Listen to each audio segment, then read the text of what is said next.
Good call.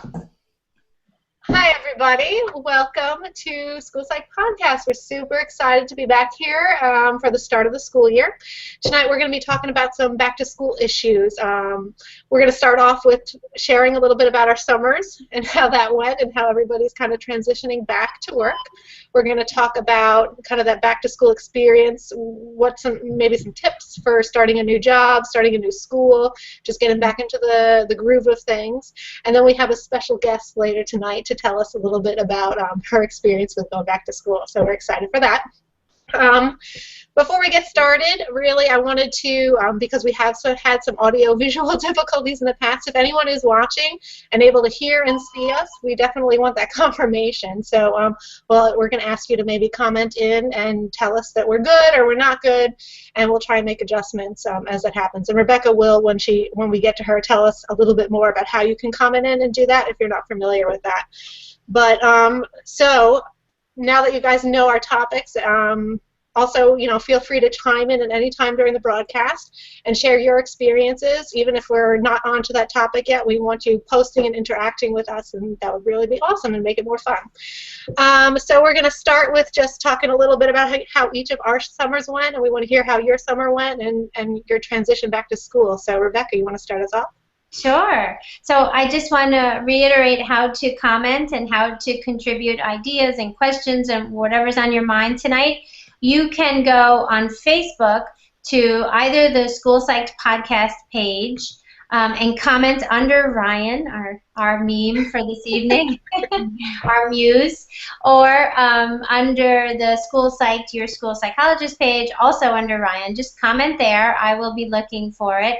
Or on Twitter using the hashtag psychedpodcast. So I'll be looking at those three pages tonight for your comments and questions and contributions, and we look forward to sharing how your back-to-school transition has been. And so I guess, should I just start off about my summer? Is that Yeah, go for it. Back your daughter away to college, right? Yes, I spent most of the early summer lamenting already that my daughter was leaving at the end of August for college, my oldest of four, and so I knew it would be big for me. She was, of course, very, very excited, and we're so happy for her. She's really happy, but it was a really emotional and just a really emotional experience. And so I dropped her off on August 21st, and we moved her into the room, and it was really exciting, and the soccer team helped us unpack our car and load it into her room, and we decorated it so it's adorable. She put all her collage pictures on the wall, and we got this cute little shaggy rug from Target, and her room is beautiful, so I felt really good about that. And we spent a night there, so 2 days and a night, my husband and I. Not that she really wanted to hang out with us, but we had meals with her, and I met her roommate's parents, who are awesome, which makes me feel so. Her roommate's awesome too, but the roommate's parents are really, really great. We had a good time with them. And then it came to the second afternoon where really my husband and I needed to get home, and it was really hard. I wanted to stay. So I was sort of sad for a couple of weeks, about a week and a half, but then I went right back to work. And last week was my first full week at work with faculty. So it was even better than ever in that sense, because I was really just engaged and enthusiastic, and it took my mind off missing my girl. So it was good. And I did also do a lot of reading this summer for work, which was wonderful. I read a book on motivational interviewing that was really interesting and made me want to learn more about that. If there's ever any workshops locally, I'd love to learn more about motivational interviewing with kids. It seems like a really great fit for teenagers especially. I read some fiction. I had a really good summer. We were mostly home, did a little bit of traveling with my 4 kids and my husband, but I mean local, we went to Vermont and did ATVs. Yeah, it was a really good summer mostly, and I'm feeling a little bit better about my daughter. She's so far having a great semester. So that was me. How about you, Anna? How was your summer? It was pretty good. Not super exciting. I did do some work this summer. Where I work, we're in special ed, so you can choose to work 6 full weeks of summer school, ESY, whatever you want to call it, ESYP, or you can do evals, reevaluations for kids. So I tested a few kids. So I got to like bust out all the test kits because, after a year, the test kits expire and you can't use the WJ3 anymore. Best practice is to switch over to the 4. So I helped get all the 4s out and labeled and stuff and got to play around with the 4. So that was kind of fun and nerding out. But Rachel, can we have a little bump shot? Tell us about your summer. Okay, one of the things that I've been working on this summer is right here. Oh, that is so sweet. So that'll be happening the end of September. So really soon, a little bit that whole process. This will be my second one, so I already know what I'm in for, and I know it's no walk in the park. So just kind of preparing for that. I also moved from Texas. As if you guys watched, the last podcast, I was in Texas. I spent a year there. Wasn't really a good fit for me and my family. Wasn't super pleased just with some of the stuff within the school system that I saw going on around me. So have relocated. Now I'm in Maryland. Been working here, so that whole relocation was just kind of a frenzy, and moving is always a fun thing. But I'm definitely loving my new district. Here I'm a 12-month employee now, so I came and I got started at the start of August officially. And kids now have been back for 2 weeks now. So I'm getting into the groove. I've already got some evals going. I've got some re-evals open. I'm doing some counseling. So really liking it, really like the district. It's a district that's very supportive of psychologists. There's a lot of them. There's 70 on staff. Yeah, so it's good stuff. Anna, did you have a question? Yeah, I want to ask you a question. So we're going to talk about tips for starting out in a new district. And Rachel, you are like the champion of this because you have had a lot of different experiences and you've moved from state to state. And, it sounds like you're in a good state right now. So I was wondering if you could share any tips based on your experience. So just like of moving to a new place type of thing? Yeah, starting out in a new place, starting out in a new position, new school. Any tips for new district? Because I'm sure there's lots of people out there who are starting something new. Mm-hmm. I definitely think that I myself am a little bit reserved, especially with new people who I have just met. But I find that you have to kind of force yourself to get out there and go to the staffed get-togethers and the happy hours and the potlucks and walk around the school and meet the teachers and make yourself visible and make yourself accessible, because otherwise people won't come to you. First impressions are really important, so you don't want to be the psych that sits in their office just typing reports all day, although you might have to do that at certain times. It's good to get yourself out there and do some observations and be interacting with teachers, just because if they don't like you, you're going to have a hard time. I've been in schools where they love me and everything is great, and then I've got another school a couple miles down the road that not so much. So just making an effort to make those connections with the teachers, make those connections with administration, being sure you know what the expectations are and what principals like. You got to keep your principals happy for sure. That would be kind of my advice for starting new. That and just asking lots of questions. As questions come up, I've just got like a running log of how do you do this here? How do you do this here? What is practice here for here? What's the procedure here? And then just asking, various people and trying to figure out answers and hitting the ground running, making sure all your tech accounts are good and up to speed and all that stuff. But I know we'll talk a little bit more about that in a little bit, so I won't go too far into, organization and stuff like that. But okay, all right, cool. Yeah. So I'm going to jump right into our poll. We have a poll on our event page about summer. So, we're all starting back to school or about to start back to school in the world. So, what's your summer like?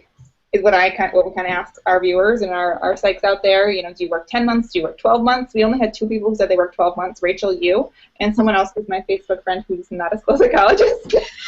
So, okay, so you were really the only psych who said that they worked 12 months. which I thought was interesting, you know. And then we had about, I think, 14 people who worked for 10 months, and then about 6 people who work mandatory days in the summer. And I do know a lot of people in my county who work some summer days. And Rebecca, you were one of the people who was off for 2 months. So like it's all a different experience, you know, depending on how long you've been away, getting back into the swing of things, you know. And for me personally, like the hardest part of getting back in the swing of things, like after being off for most of 2 months, is getting back to working with people who don't like me.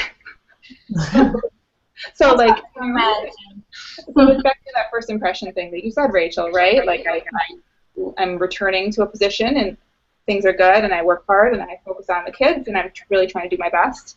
But that first impression, it didn't go perfectly with a couple of people, and boy, I know they still, there's my cat. Boy, I know they still don't like me, so making that effort is really, really key. Love the cat.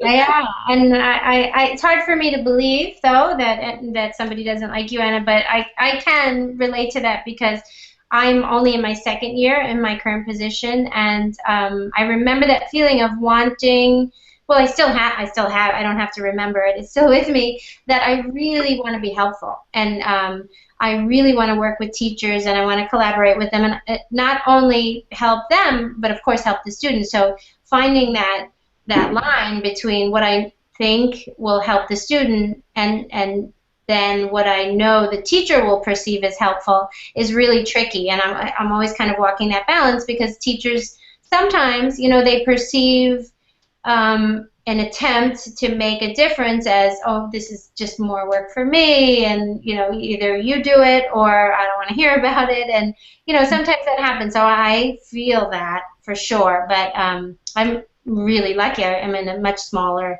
school, so I have a little bit more, you know, wiggle room for things like that. And last year, I ended up actually working a lot when I felt that teacher resistance. I ended up working a lot with kids individually, which I loved. But that does now, that experience of last year contributes to one of my goals for this year, which is to try to be more efficient with my time and therefore collaborate more sort of on a, you know, level 1 or 2, you know, scope with teachers rather than, you know, working with a child directly if the issue maybe, you know, can be resolved in a more time efficient way. So that's definitely like my very first goal for the year is to figure out ways to help teachers understand that I am so on their team. I love teachers. I've always loved teachers. I started out as a teacher, and my intention is never to say, here's what you should do, go, and, you know, hand them a pile of, you know, research and data and whatever and say, go for it. I really want to be helpful. So that's both my, like, big challenge and fear for this school year, but also my goal. How about you, Rachel? You have a taste of this new district, and what's your sense, and how are you doing? Yeah, I mean, like I said, I really like it. It's a district. I've historically worked in districts that, because of state funding, can't do all that they really need to be doing for students. I think that that's kind of the state across the country right now for education. A lot of states are struggling with funding and budgets and things like that. So I was in North Carolina and then to Texas, and I saw that both places. So sometimes it comes down to state funding, and then also just the organizational structure of the school and whatnot can be in the district. Isn't always set up as well as it should be. But this new district that I'm in, one, they have the funding. I've got my 2 iPads for my WISC. I've got, you know, all this online scoring, all these trainings. I mean, they're really well supported by the district. The district's really well organized, and I'm very impressed so far. So I'm really pleased. When I first was hired, it was for a 210-day position, which is, I think, like an extra 2 weeks beyond what the teachers typically work, which I've done before, and I think that's good to help set up and get acclimated and get things organized. So I was hired, I moved, and then after I moved, heard, oh, we switched all the school psychologists to 12-month positions. And at first I was like, ooh, thanks for telling me that after I moved, like that maybe that might have made a difference in taking the job or not. But I've been assured that really it's kind of for the best. This district gives you 5 weeks of vacation time to use as you please, and most of the psychs, I guess, take that over the summer. So you kind of build in your own summer break based on that, and you still get, you know, off time. So there's a couple, like my husband is a teacher, so there'll be a couple days around Christmas and whatnot that I would be obligated to work, but he would be off as a teacher, which would be a little bit different, but I'm probably going to use some of my vacation time around that. So I'm excited to see how this 12-month thing goes. I think that it might be good. Yeah. Yeah, I mean, I think that most of us, whatever our schedules are, I mean, I technically, I don't have to go into the school or into my office in the summer, but I work a lot on being my best in the summer when I have that concentrated time to read and do professional development and do whatever I can, because it's just hard during the school year. And one other thing that I wanted to mention that I've been posting a little bit about on my page is that over the summer I did the crisis text line training, which was so great, and I recommend it to all the school psychs out there. Crisis text line is an organization founded by the woman that started DoSomething.org, and she just created this amazing resource for anyone really, but a lot of teenagers call in, and they text in 741-741, and whatever's on their mind they can talk to a counselor about. And the counselors that apply, there's a 30-hour training that you go through, and the training was excellent. I feel like I learned a lot, even though I felt when I applied that this is my skill set. You know, I'm good for this. I wasn't, you know, feeling that I maybe, you know, wouldn't be able to rise to the challenge, but I learned a lot from the training, and it's very every week I log on. Once you get the training and are a crisis counselor, you have to agree to a 4-hour a week volunteer shift once a week, and it's just I feel so good about it. I encourage you guys all to look into it. CrisisTextLine.org. Yeah, I've totally given that number out to some of my high school kids last year, and they've told me that they're far more comfortable texting than they would be to call a hotline. High school kids nowadays don't like to talk on the phone, they just like to text, so I think it's a really good modality for them to get help when they need it. Mm-hmm. So we're going to talk a little bit about new test kits, because that's like the new thing in the past year. A whole bunch of test kits have rolled out, and it's been totally overwhelming for where I work, because there's just so many boxes coming in, and we have to organize them all. We got the new KTAs that have rolled out, and there's tons of new scoring and different software and different logins, and then login passwords change, and there's just this whole drama. But anyway, so there's growing pains with new test kits, and I'm really jealous, Rachel, that you have the iPads and the interactive. Yes. Yeah. I haven't used it yet. I haven't had a student yet to use it on. I've been using the DOS because I've had some referrals of language concerns and whatnot, and I like that special nonverbal composite and all that good stuff. So I have not used it. I've been through training on it, and I've fiddled around with it. So I think there's some things that everyone's going to kind of have to get used to. And if you're watching this and you have been using it, please chime in and tell us what you think. But when I was in grad school, we had a professor who she likened giving a test to. She was like, it's not a difficult thing. It's just a matter of doing a lot of little things all at the same time.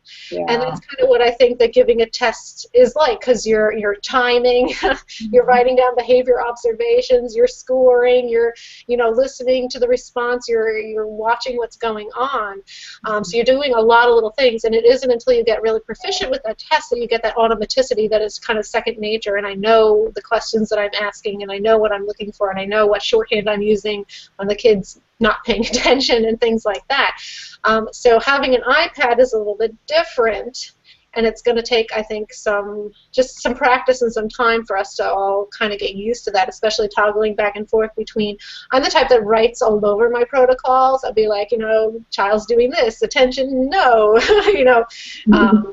I mean, I scribble everywhere. And so this has an option for you to take notes, but you're using, you know, the stylus pen, and it's just different. So it's going to take some practice. It does have some really cool features that I thought were interesting. For example, when you're doing like a similarities or a vocab where the child is giving you answers, it's automatically recording you and the child. So this little light goes on and it's red, and you know that because you clicked to give the item, it's recording. So you can go back and listen to what the child said to help with scoring later on. From my understanding, that doesn't get stored in the long range, you know, after you've finished, you know, scoring everything. That kind of gets deleted and it doesn't stay in the student's file. But it's kind of interesting that, yeah, it's recording you. So you can go and look back at that. And when I was trained, they said that, you know, that's kind of likened to a personal note, and so that's okay to be deleted. But if you were to say, take that recording over to the speech path and say, can you listen to how this kid says their R's? You know, you've shared that information with the speech path, and now that should really become part of the student's record. So I'm not sure about how to keep that in the record if that's the case, and so that's just something to think about. I do like it as far as like block design. I'm usually like trying to kind of scribble in what their answers, you know, when you're coloring that in on the protocol, and this you just are tapping and it gives you different options, so that'll be faster. I'm trying to think what else I was impressed by. The trainer that it was an in-district training, so it wasn't done by, you know, WISC themselves, but she did mention, you know, I had asked, was it standardized on the iPad? Is there a standardized group for that administration? And it seems that they did not do that, but they did like equivalency statistics to make sure that it correlates with the protocol. Rebecca. Sure that it correlates and is still accurate when you're using the iPad, and so everything's checked out with that. They have not yet rolled out the coding and symbol search options for the iPad, from my understanding. And the trainer mentioned that you would still need to use a protocol, she thinks, for coding. And this is something that I didn't know about the WISC, and I guess maybe I've been doing it wrong with the WISC-4. But she said that, and if this is wrong, let me know, but I'm assuming that she knows what she's talking about. She said that if you're giving the WISC to a left-handed student, that the WISC requires that coding, you know, that key be in their right visual field. And if you're giving it to a left-handed person, they're holding it over here, it's not in their right visual field. So you actually have to fold that down and put a different protocol up in their right visual field. And so she was thinking that even if it does get rolled out on iPad, you would still need to have a protocol up in their right visual field. I didn't know that at all. I don't know. Did you guys know that? No. Okay. I missed that because she just rejoined us. So that's... Yes, I'm sorry. I'm refreshing, you know, all the pages, and I accidentally refreshed this. That's really fine. And, you know, while we're, press kits, we'll always be talking about them, right? But we just got the APAS 3 that just came out, and coming in soon, should be rolled out very, very soon, is the BASC 3 that's coming. And I hear that, the BASC 3 is going to be online. There's going to be an online option where the teacher just gets like an email or something, and they click through, right, and we get the scores, we log on or whatever, and it's like paperless. I've been doing that with the BASC 2. Oh. I have that option with the BASC 2 in my district, and it is so good. I love it. Jealous again. I mean, you just, it lets you generate an email, and it'll be like, oh, you know, dear Mrs. So-and-so, can you please fill this out? And you can tweak the email, click on this link, and the teacher just goes through and fills it out online. And it's just really handy because you don't have to be there to physically give the teacher the protocol. So if I need to get a BASC to a teacher and I'm not at that school right now, I can email it. 2, you don't need to physically collect the protocol. same issue. You get an email that says, hey, the teacher's done filling this out. And 3, you don't have to score it. No more like typing it in or, God forbid, hand scoring, because that was always fun. So it gives you a printout of the score report. It's really cool. That is amazing. Wow, yeah. Very cool. I just Okay, so I gotta want to move on. Okay, go ahead. We have New Year is our theme today. So we want any New Year tips that you guys have to share with others. Rachel already kind of got started as far as putting yourself out there, right? My recommendation would be like join one committee, put yourself out there. Don't join 10 committees. Don't agree to do more than you can do, because then you're not going to have a good reputation.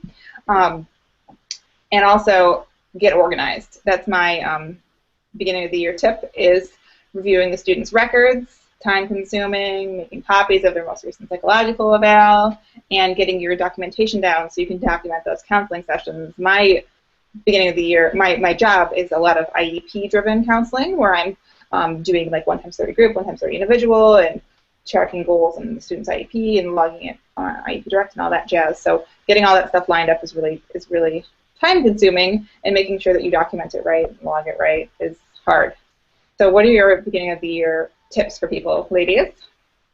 Well, I just want to jump in and say I think that's a great tip, and it's my goal as well. And on School Psyched, Your School Psychologist, I shared this form that I made up to try to get from other school psychs comments and suggestions, and we had a great conversation about it. A lot of school psychs seem to be using Google Forms and Google and the Google Drive for progress monitoring. So if you guys go to School Psyched, Your School Psychologist, and look under photos, it's like in the third row down. Whoops, I went to the wrong page.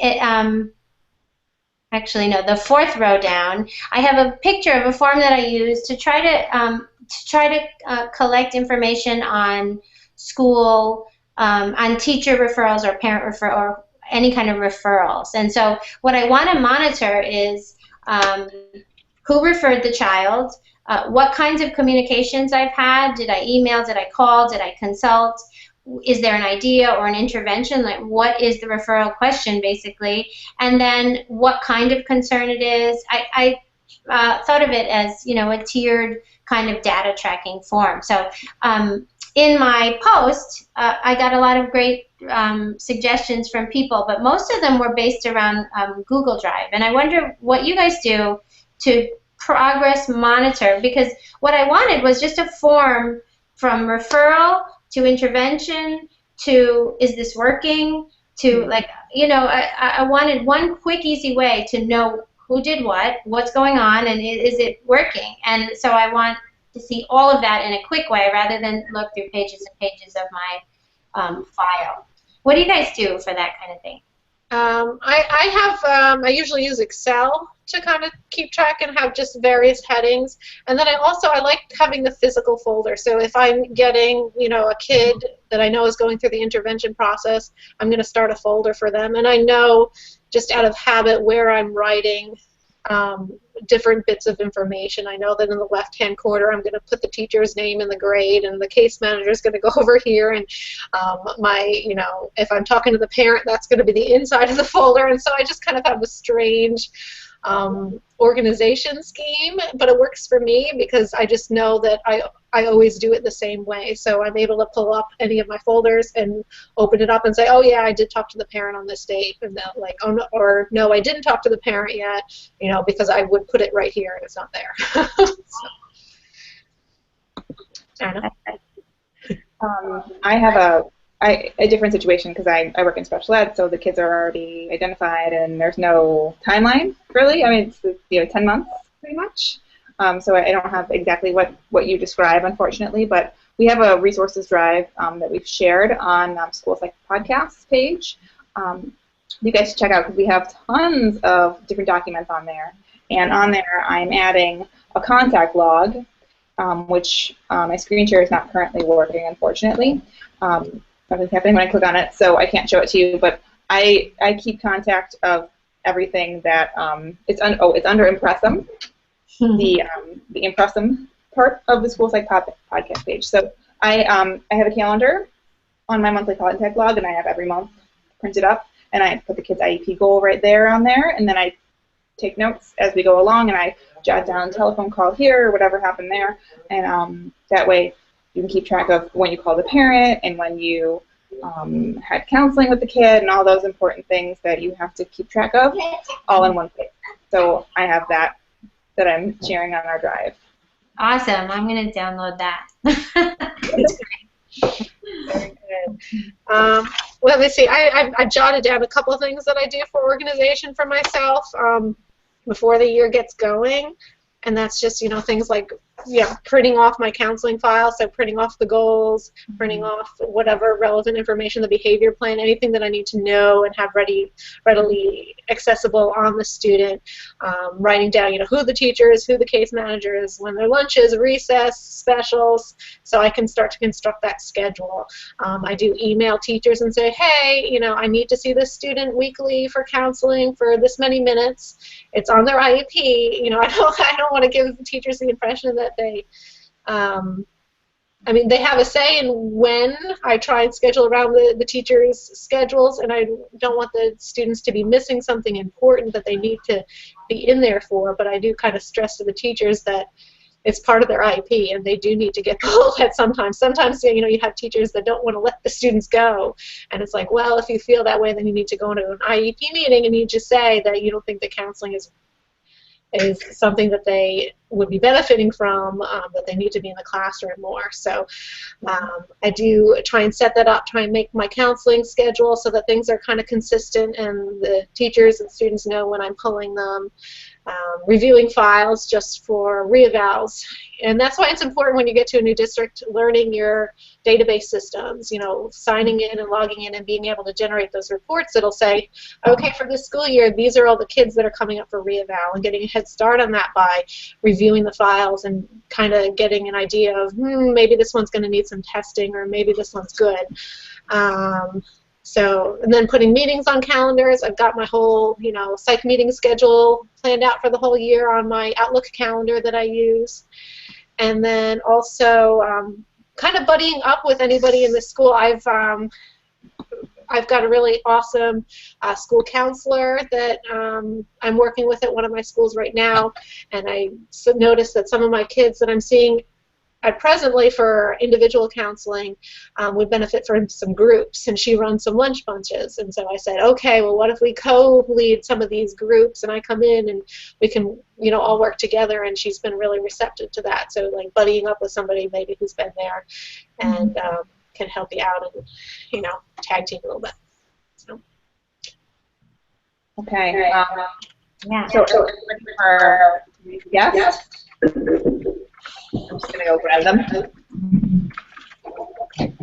Our special guest. I'm excited for this guest.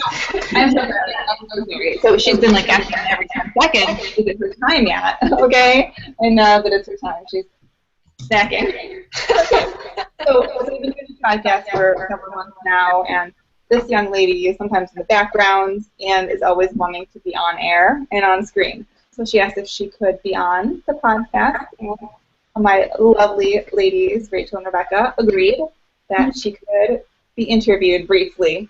Oh, I'm so excited to meet you. Arabelle, going with the back-to-school theme. She just went back to school, 2nd grade. She's had 2 days of it so far. So, Arabelle. So, Arabelle, my question to you is, well, first of all, how were your first 2 days of 2nd grade? They were great. They were great. That's so good to hear. What was your favorite thing about the first 2 days of back to school? That's a hard question, right? Especially when they were great. It's my friend from last year. Ah, friends are really important. Yeah, that makes a lot of sense to me. Arabelle, I want to just ask you to tell us a little bit about yourself. So, you're in 2nd grade. How old are you? I'm 7. Very cool. Do you have any favorite kind of back-to-school memories or anything? Is this the best school year so far? Yeah, Yeah. Why is it the best? because our teacher's super nice. I like to hear that. You too. Super nice is important in a teacher. I like to hear that too. Arabelle, I'm wondering, what's your favorite part of school in general? Making new friends. Your social butterfly. What about your least favorite part of school? Not seeing parents. Oh, yeah, that's hard. Mm-hmm. Do you have any advice for other kids that are going back to school? What should they know when they're maybe going to a new school or going back to school after having, the summer off? To be nice. Nice. I like it. That's really great advice. Hey, Arabelle, another question I was wondering is, do you have a school psychologist in your school? I do not know. Oh, no. Okay. But do you know, like, what Mommy does at work? What do you think Mommy does if you had to describe it? Teach kids. Uh-huh. Yeah. That's a really important job. I like it. Very cool. So, Arabelle, let's see. Is there anything that you're nervous about for second grade?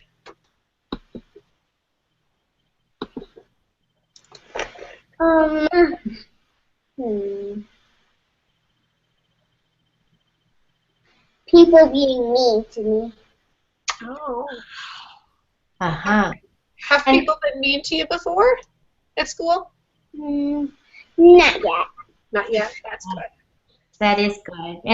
And what would you say, because you're our expert tonight, you're our second grade expert, and you know so much more about second grade than we do right now. Can you tell us, if you had to tell a teacher what she could do to help kids like you that might be worried about kids being mean or nervous about the first few days of school, what can a teacher do to help kids like you feel okay in school? Talk to them. Talk to them about how they should behave. Oh, that's really good advice. Yeah, maybe talk about how to be nice and how to be a good friend.